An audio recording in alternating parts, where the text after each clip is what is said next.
Every comment was from a different person describing the exact same nightmare, and they had all posted it on the night they disappeared. That was the first thing that hit Harlan Beckett when he scrolled through the thread at 2:17 in the morning. He almost didn't notice it. He was tired. His eyes were burning from the screen. He'd been down a Reddit rabbit hole for 2 hours, jumping from one unsolved mystery thread to the next. The kind of thing you do when sleep won't come and your brain refuses to shut off. But then he found it. A thread buried so deep in a subreddit he'd never even heard of that it almost didn't feel real. No upvotes, no awards, just comments. Dozens of them. Each one from a different username. Each one describing, in terrifying detail, the same dream, the same dark hallway, the same door at the end, the same sound coming from behind it. A low, rhythmic knocking that got louder the closer you walked toward it. And at the bottom of every single comment, in every single post, the same final line, word for word, like they had all copied it from somewhere, like something had made them write it. I can hear it again. It's getting closer. I don't think I'm going to make it to morning. Harlan's hand froze on his mouse. He scrolled back up slowly, checked the dates on every comment. Every single one had been posted on a Tuesday. A different Tuesday, months apart, some going back almost 3 years. And every single username, when he clicked on them, led to the same thing. Deleted accounts. Gone. Every last one of them.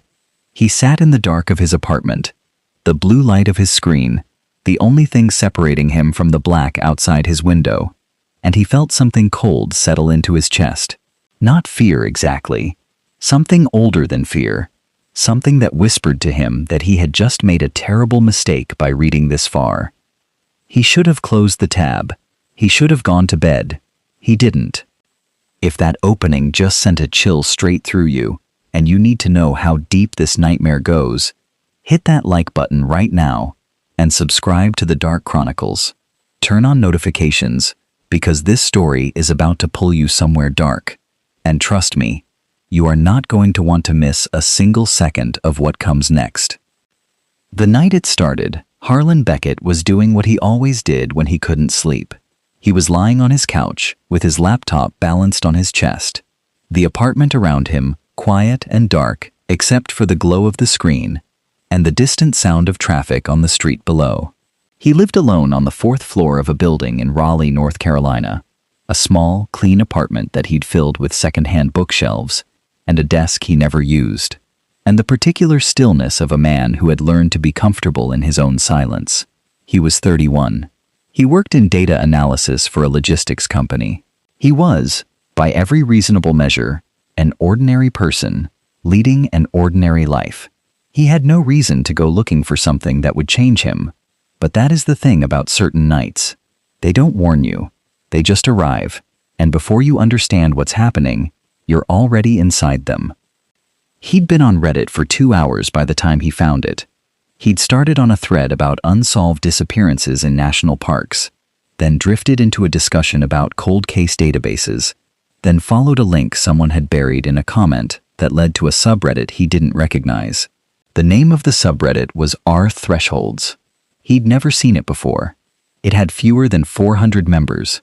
The banner at the top was just a plain black image with no text. The description in the sidebar said only, "For those who hear the knocking." Harlan had assumed it was one of those niche horror writing communities, the kind where people posted creepypasta stories and roleplayed as though the horror was real. He almost kept scrolling. He almost went back to the national parks thread.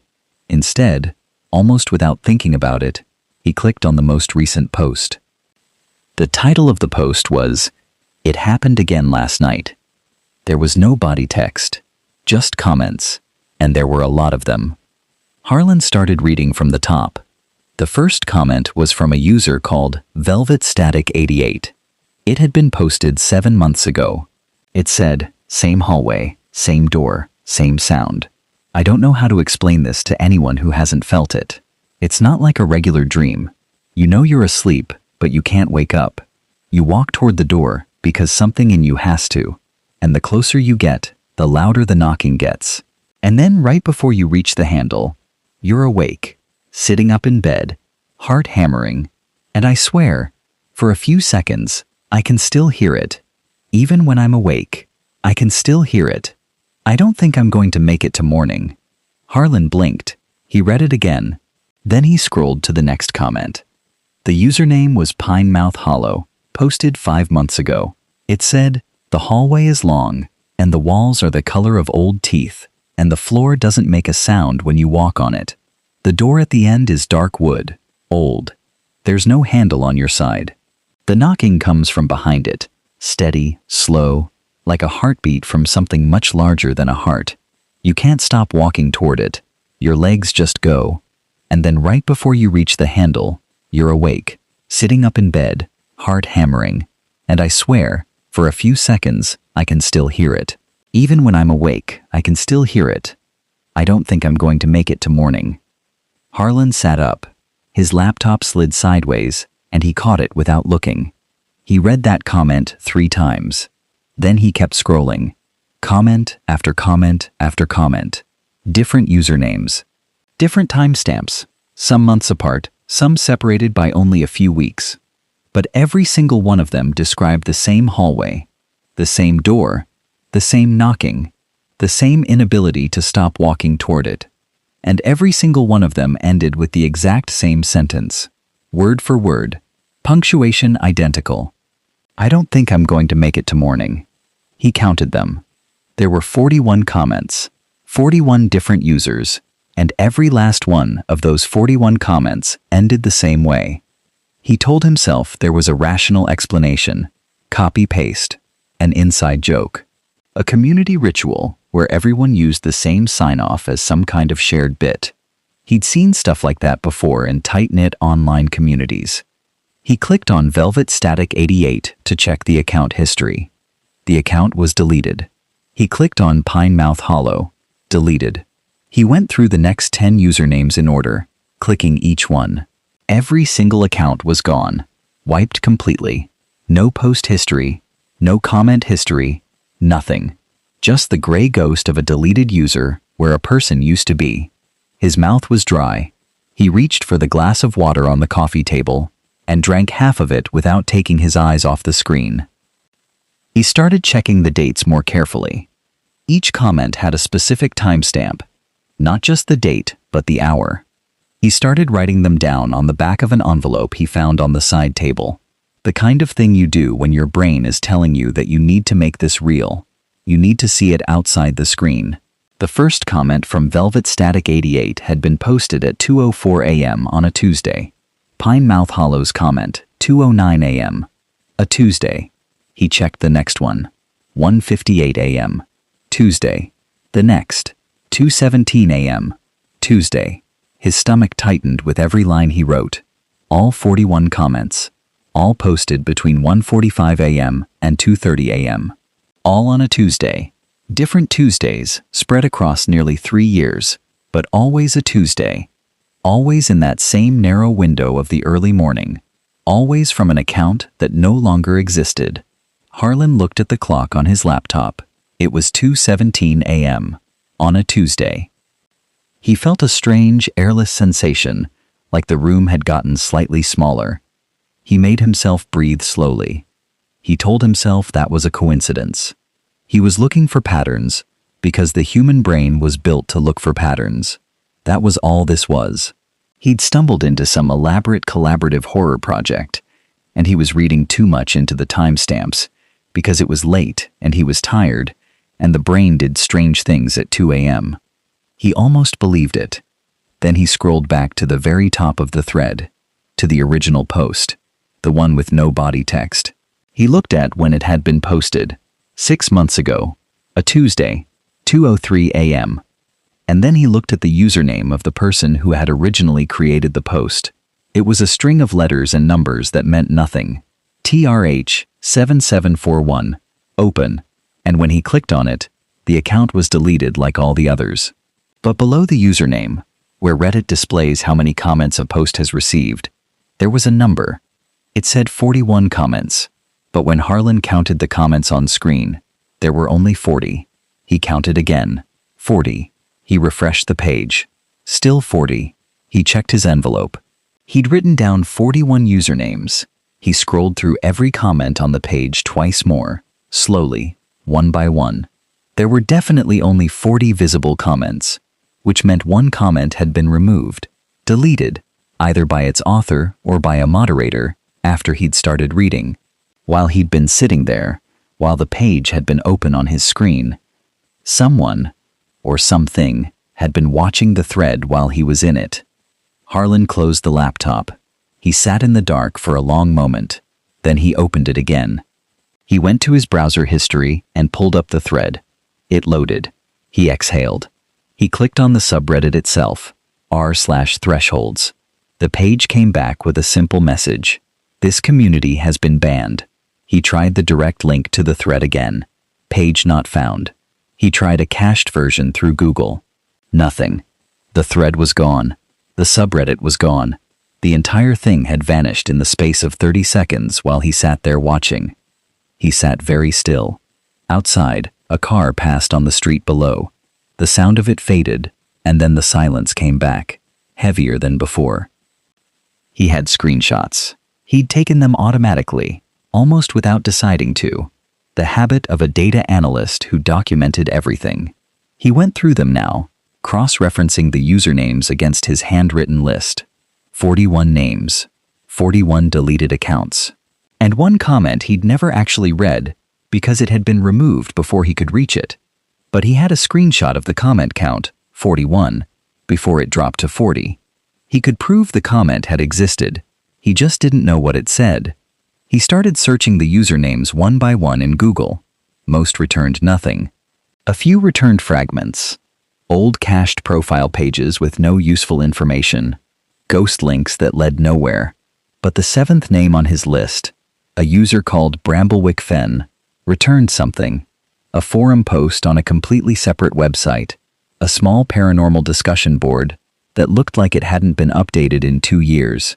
The post was from someone asking if anyone had heard from Bramblewick Fen, who had apparently been a regular contributor to the forum, before going silent abruptly. The post was dated 14 months ago. Someone in the replies said they'd tried to contact Bramblewick Fen directly and gotten no response. Another person said they'd seen a news story. They posted a link, but the link was dead. Harlan sat back. His eyes ached. The sky outside his window was still fully dark. He saved everything he had. Screenshots, his handwritten notes, the forum post, every dead link. He made copies in 3 different places. Then he opened a new document and started writing down everything he remembered about the thread in order. The exact wording of comments, the timestamps, the structure of the usernames, the layout of the subreddit. He wrote for 40 minutes without stopping. By the time he finished, the first gray light of early morning was creeping around the edges of his curtains, and Harlan Beckett understood with complete, quiet certainty that he had stumbled into something that had been hiding for a very long time, and that it had let him find it for a reason he didn't yet understand. He didn't sleep that night. He made coffee and kept working, and the further he dug, the colder the room seemed to get. If you're sitting there right now with your pulse a little faster than it should be, and you need to know what Harlan found when he started digging into those names, drop the thread in the comments right now and hit that subscribe button. Because what comes next is the part that kept Harlan awake for 6 days straight, and it's about to do the same thing to you. Harlan spent the first day after finding the thread doing what he knew best, building a spreadsheet. He was a data analyst by trade and by instinct, and when the world stopped making sense, he defaulted to structure. He made columns for every piece of information he had: username, comment timestamp, the date the account was deleted, and a notes column for anything unusual. He cross-referenced his 41 usernames against every search engine he could access, every public records database he knew about, every archived forum and social media cache he could find. It was slow, painstaking work. Most searches returned nothing, but enough of them returned something to keep him going. By early afternoon, he had real names attached to 7 of the usernames.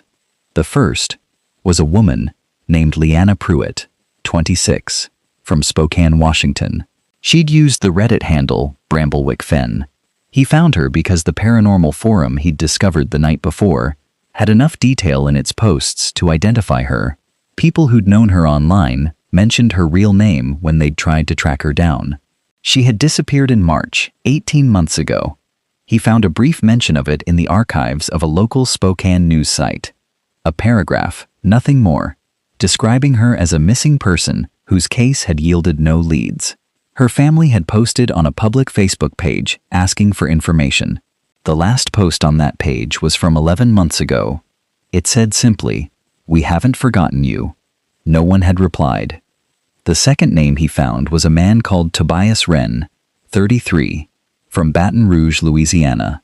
His Reddit handle had been VelvetStatic88, the first comment Harlan had read. He found Tobias through a different route, a thread on a true crime message board, where someone had compiled a list of what they called digital ghost cases. Disappearances, where the person had been significantly active online right up until the moment they vanished, then gone completely silent. Tobias Wren was on the list. He'd been reported missing by his employer when he failed to show up for work for 3 consecutive days with no contact. His apartment had been found unlocked, his car in the parking space, his phone on the kitchen counter. No signs of struggle. No indication of where he had gone. The case remained open. By the time Harlan had found the third and fourth names, a woman from Portland and a man from rural Tennessee, the pattern was undeniable. These weren't isolated incidents. They were part of something that moved quietly from one person to the next, leaving behind deleted accounts and unanswered missing person reports and the faint digital echo of 41 people who had all described the same dream before they were gone. He sat back from his screen and rubbed his face with both hands. The afternoon light had shifted. He hadn't eaten anything. He hadn't moved from his desk chair in 7 hours. He made a decision. He was going to contact someone who actually knew one of the missing people. Not a media inquiry, not a formal request, just a direct message to a family member who'd been publicly searching for answers. He found the Facebook page for Leanna Pruitt's family and sent a careful, respectful message explaining that he was a researcher who had come across some information that might be connected to her disappearance and that he would like to speak with them if they were willing. He didn't expect a reply. He got one in 40 minutes. Her older brother, a man named Dexter Pruitt, wrote back in a message that was short and careful. The kind of message a person writes when they've learned to be wary of strangers who claim to have information. He said he was willing to speak on the phone. Harlan called him that evening. Dexter's voice was low and steady, the voice of a man who had spent a long time trying to hold himself together. He asked Harlan how he had found the Reddit thread. Harlan explained, as clearly as he could, exactly how it had happened. The rabbit hole, the obscure subreddit, the comments, the deleted accounts, the thread disappearing while he was reading it. There was a long pause on Dexter's end when Harlan finished.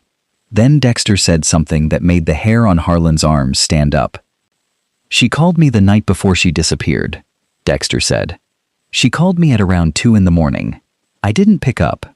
I was asleep. She left a voicemail. I still have it. I've listened to it hundreds of times." He paused. She sounded calm. That's the thing that gets me. She wasn't scared. She sounded like she was trying to describe something and struggling to find the right words. She said she'd been having the same dream every Tuesday night for 6 weeks. She said she was in a hallway, and there was a door at the end, and she could hear knocking. She said it felt like the dream was getting closer to something. Like every week the hallway got a little shorter, and the door got a little larger, and the knocking got a little louder. Dexter's voice tightened. She said she'd found other people online who were having the same dream. She said she'd posted about it in a thread with them. And then she said, and this is the part I can't stop thinking about, she said, "I think I know what's on the other side of the door. I think I've always known. I just wasn't ready to admit it yet." And then she said goodnight. And that was the last time I ever heard her voice. Harlan didn't speak for a moment. The apartment was very dark. He hadn't turned on a light since the afternoon. He realized he'd been sitting in the dark for over an hour without noticing. "Do you know what she meant?" Harlan asked quietly. "About knowing what was on the other side?" "No," Dexter said. "And I've spent 18 months trying to figure it out." After they hung up, Harlan sat with his notes and thought about what Dexter had told him. Leanna had been dreaming about the hallway for 6 weeks before she disappeared. 6 consecutive Tuesdays. And by the 6th week, the hallway had shortened, and the door had grown, and the knocking had gotten louder, which suggested the dream wasn't static. It was progressing. It was building toward something. An endpoint. A threshold. He thought about the name of the subreddit, r/thresholds. He pulled up his spreadsheet and added a new column, duration before disappearance. He didn't have full data for most of the 41 users, but for the ones he'd identified, he started building a picture. Tobias Wren's coworkers, reached through the same true crime message board, mentioned that Tobias had seemed increasingly distracted in the weeks before his disappearance, that he'd mentioned recurring dreams in passing, that he'd started keeping odd hours, staying up very late on Tuesday nights, and then coming in exhausted on Wednesday mornings. The Portland woman, whose name Harlan eventually learned was Saoirse Mack, had kept a personal blog that her friends had preserved as an informal memorial. The last 3 months of posts described, in gradually increasing detail, a recurring dream about a dark hallway and a door. Her last blog post was titled Week 8, and it contained only 5 words. "I can hear it now." Week 8. 6 weeks for Leanna. 8 weeks for Saoirse. He tried to map a pattern. Were the people who lasted longer, stronger in some way?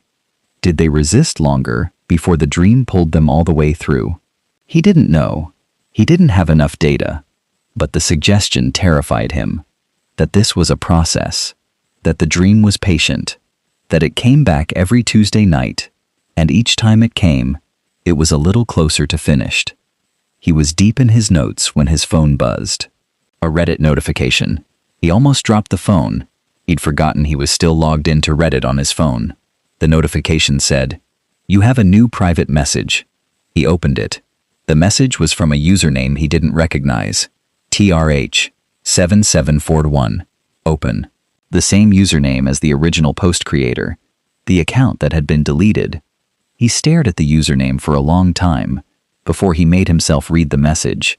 It was 4 words. "You found the thread." That was all. He typed back immediately. "Who is this?" He sent it. The app showed the message as delivered. Then, while he watched, the account disappeared. Gone. The message thread on his end showed a conversation with a deleted user, the words floating in the chat window with no one on the other side. He slept for 3 hours that night, in the dream, and he would never be able to decide if it was coincidence or something worse. He was standing in a long hallway, with walls the color of old teeth. Far ahead of him, at the end of the hall, there was a door, and from behind it came a slow, rhythmic knocking. He woke up at 2:17 a.m. He lay there in the dark, heart hammering, and listened to the silence of his apartment. And in that silence, for just a moment, just long enough to be certain, he heard it, the knocking, steady, patient, getting closer. It was Wednesday morning, not Tuesday, but it didn't matter anymore. The dream had found him.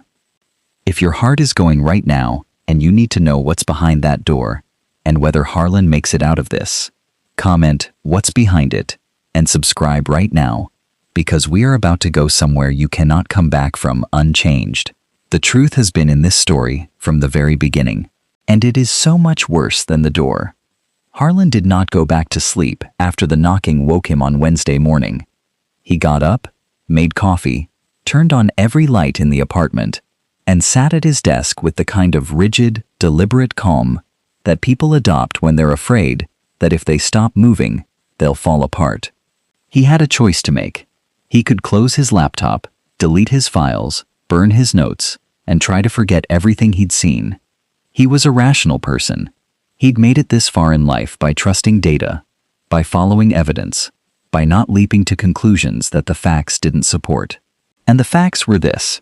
He'd found a strange Reddit thread, done some research, talked to a grieving brother, and had a bad dream. None of that meant he was in danger. None of that meant the knocking was real. None of that meant the thing behind the door, whatever it was, knew his name. But the message from TRH7741 sat in his memory like a stone in a shoe. 4 words. You found the thread. Sent from an account that had been deleted for months. Sent while he was actively researching. He hadn't posted in the thread. He hadn't joined the subreddit. He'd just read it. And somehow, something had known. He chose to keep going. He told himself it was because he owed it to Leanna Pruitt and Tobias Wren and Saoirse Mack and the 38 others whose names he still didn't know. He told himself it was about finding answers for families like Dexter's. Those things were true, but the deeper truth was simpler and less noble. He couldn't stop. Whatever the thread was, it had gotten inside him, the same way it had gotten inside all the others. Not through the dream, not yet, but through the pull of the mystery itself. He was already in the hallway. He'd been in it since the moment he clicked the link. He spent the next 3 days in a state of exhausted, wired focus. He found 4 more real names attached to the deleted usernames. A retired postal worker from Flagstaff, Arizona, named Gulliver Price. A graduate student from Ann Arbor, Michigan, named Win Osei. A night shift nurse from Memphis, Tennessee, named Claudette Farr. And a 17-year-old boy from rural Nebraska, whose name Harlan chose not to write down, because the missing persons report associated with him was the most devastating thing he'd read in his entire life, and because he was the youngest by far, and his absence deserved more than a column in a spreadsheet.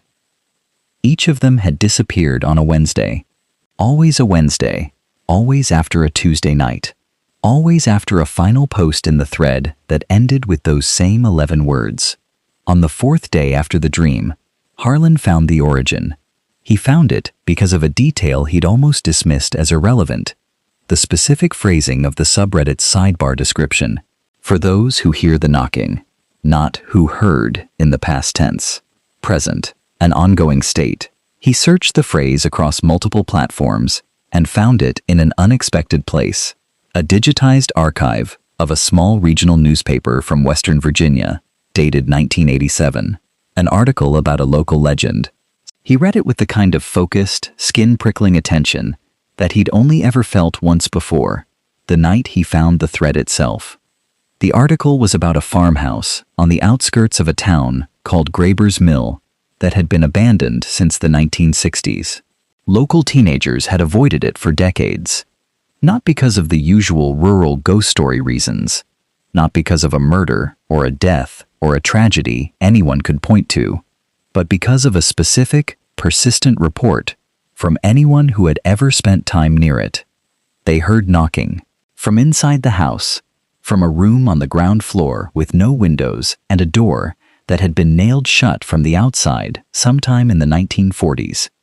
The knocking was slow and rhythmic, like a heartbeat, and it could be heard through the exterior wall even from a distance. The locals called it the patient thing. They said it had been knocking since before any of them could remember. They said their grandparents had heard it. They said the house had burned down in 1971 and the knocking had stopped for about 6 years. And then it came back, not from the burned foundation of the farmhouse, from somewhere else, somewhere that couldn't be pointed to on a map, from inside the dreams of people who had never been to Graber's Mill and had no connection to it whatsoever. A woman in the article, a local school teacher named Doris Keel, who was 72 at the time it was written, said that her own mother had started hearing the knocking in her dreams in 1977. She said it came closer every week, Doris Keel told the newspaper. She said the hallway got shorter every Tuesday. She said on the last night she described it to me. She said she'd almost reached the door. She said she could feel the wood grain under her fingers. Doris paused in the interview. She was gone by Thursday. Harlan sat with that for a long time. The house had burned. The physical vessel for whatever this thing was had been destroyed. But it hadn't died. It had relocated. It had found a new door. And at some point, he didn't know exactly when, didn't know if there was a specific trigger, or if it had simply evolved the way things evolve when they have all the time in the world. It had found the internet, had found the specific, anonymous intimacy of a late-night Reddit thread where people who couldn't sleep sat alone in the dark and typed their fears into the void. It had found the perfect hunting ground, a place where isolated, sleepless people gathered to share the inexplicable, where a post could disappear and no one would think twice, where 41 people could each describe the same dream, and the most rational explanation anyone would reach for was copy-paste. But there was something else in the newspaper article, a detail that Harlan read 3 times to make sure he was understanding it correctly. Doris Keel mentioned that her mother had told her something in those final weeks, something that Harlan recognized immediately, with a cold dropping sensation in his stomach, from Dexter's description of Leanna's voicemail. Doris's mother had told her that the dream was a process, that it was gradual, that every Tuesday night it came a little closer, and every Wednesday morning you woke up a little more certain that you knew what was on the other side of the door. And then one week, she didn't know which week, she said you couldn't predict it, you just felt it coming, like you felt a storm. You didn't wake up from the dream. You reached the door, you touched the handle, and whatever was on the other side opened it for you. Not from your side, from its side. Harlan thought about Saoirse Mack's last blog post. Week 8. Just 5 words. I can hear it now. He thought about Leanna's voicemail. I think I know what's on the other side of the door. He thought about his own dream. Just one Tuesday night. But the hallway had been long, and the door had been far away, and the knocking had been faint. He thought about what that meant for his own timeline. If the pattern held. If the hallway shortened the same way for everyone. He did not want to know the answer, but he calculated it anyway, because he was a data analyst, and the numbers were all he had left. Based on Leanna, 6 weeks, hallway shortening progressively, and Saoirse, 8 weeks, and the handful of other cases where he had any temporal data at all, the range was between 6 and 9 Tuesday nights from first dream to the last one, the night you didn't come back. He'd had one Tuesday, which meant, if the pattern applied to him, he had between 5 and 8 left. He could leave. He could go somewhere. He didn't know if location mattered. The evidence suggested it didn't, that the thing operated on something other than physical proximity. But he could try. He could move. He could stay awake every Tuesday night. He could find someone who knew more about this than he did, some paranormal investigator or folklorist who'd encountered something like it before, and get help. He chose the last option. He spent 2 more days reaching out to every researcher and academic and independent investigator he could find, who had any connection to either the Graber's Mill legend specifically, or to this broader category of phenomenon, recurring shared dreams with progressive escalation and associated disappearances. Most didn't respond. 3 responded with polite skepticism. 1 responded with something else entirely. A woman named Adeline Marsh, who described herself as an independent ethnographer with 20 years of fieldwork in folkloric disappearances, wrote back within hours of Harlan's initial message and said, I know about the thread. I've known about it for 2 years. I've been trying to find someone inside it who was willing to talk. We need to meet. They met via video call 2 days later. Adeline was in her late 50s, with sharp eyes and the direct, unhurried manner of someone who had spent decades in rooms with people who were terrified.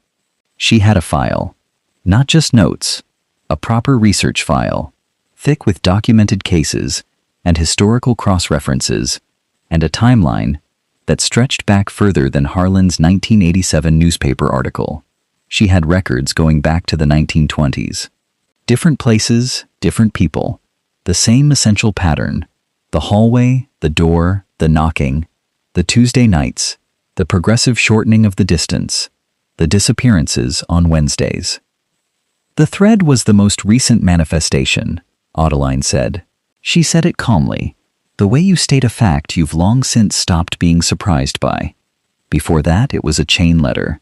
Before that, it was word of mouth in certain specific communities. It finds a medium.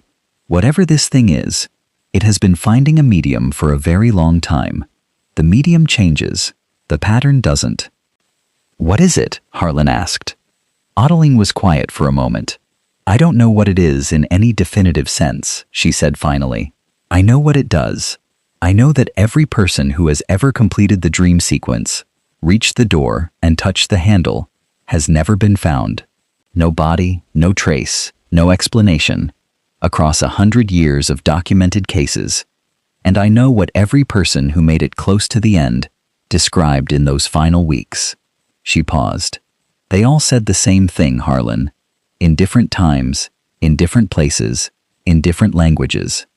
They said that by the end, they weren't afraid anymore. They said the knocking sounded familiar. They said it sounded like something calling them home. The silence between them stretched for a long moment. What do I do? Harlan asked.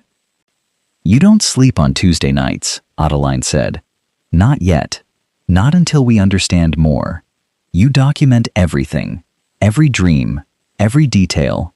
How long the hallway is. How far away the door seems. That data matters. You're already in the sequence, but you're early. And there's something we've never had before in a century of these cases. She leaned slightly toward her camera. We've never had someone inside the sequence who knew what it was before it finished. Everyone else figured it out too late, or didn't figure it out at all. You found the thread. You did the research. You know the pattern. That matters. That might change something. Or it might not, Harlan said. Or it might not, Adeline agreed. She didn't soften it. He appreciated that. He started keeping a sleep journal. Every Wednesday morning, he wrote down everything he could remember about the dream. The length of the hallway, as best he could estimate it. The size of the door. The volume of the knocking. How far he'd walked before he woke. He shared everything with Adeline. She added it to her file. Together, slowly, they built a map of what was happening to him in real time, week by week. The hallway was long in the first dream. By the third week, it was shorter. By the fifth week, he could see the texture of the door's wood grain from where he stood when he woke. He didn't disappear. He is still here. He is in week 7, as of the writing of this account. And the hallway is very short now. And the door is very large. And the knocking is so loud on Tuesday nights that he wakes from the dream, certain the sound is still in the room with him. Adeline is still working. They are still documenting. He stays up every Tuesday now, as late as he can, pushing sleep back into Wednesday. Though the dream finds him regardless. It doesn't care what day his clock says. Only what his body knows is Tuesday. He told Dexter Pruitt what he had found. He told him everything. Dexter listened to all of it without interrupting, and when Harlan finished, there was a long, quiet pause on the phone. Then Dexter said, "Was she afraid? At the end?" Harlan thought about what Adeline had told him about how they all described the knocking in those final weeks. He thought about Leanna's voicemail. "I think I know what's on the other side of the door." He thought about Adeline's words. They said it sounded like something calling them home. "I don't think she was afraid," Harlan said. And he meant it as comfort, though he wasn't certain it was true, and he suspected Dexter knew that. But Dexter said, "Thank you," in a voice that meant something real by it, and they stayed on the phone together for a little while in silence. Two people connected by a thread neither of them had asked to find. This is the thing about the dark places at the edge of the internet. The places with no upvotes and no awards and plain black banners and sidebar descriptions that read like warnings disguised as invitations. They exist for a reason. They exist because something put them there. And sometimes the reason they're still there, still visible, still findable, by a man who can't sleep on a Tuesday night and follows one link too many into the wrong corner of the world. Sometimes the reason is that they are not finished, that the thing behind the door is patient, that it has always been patient. That patience is, in fact, the only thing it has ever needed, because sooner or later, everyone who hears the knocking wants to know what's making it. Don't go looking for rare thresholds. It's gone now. The thread is gone, but Harlan Beckett found it, and for 41 people before him, finding it was the last thing they ever did. He is still here. He is still documenting.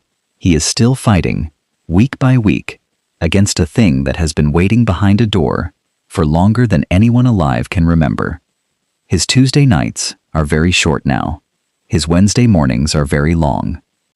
And somewhere, in the silence of an empty room that exists in no place you can find on a map, something old and patient is knocking, steady, slow, like a heartbeat from something much larger than a heart.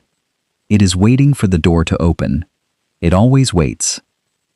Thank you for staying until the end of this chronicle.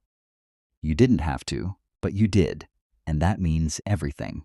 Every story we tell exists because of listeners like you, who are drawn to the dark, who respect the truth behind the terror, and who believe these stories deserve to be heard. If this chronicle moved you, unsettled you, or made you think, share it. Someone out there needs to hear this story. Until next time, stay curious, stay vigilant, and remember, where darkness is documented, truth survives. This has been the Dark Chronicles. Subscribe and become part of the Chronicle.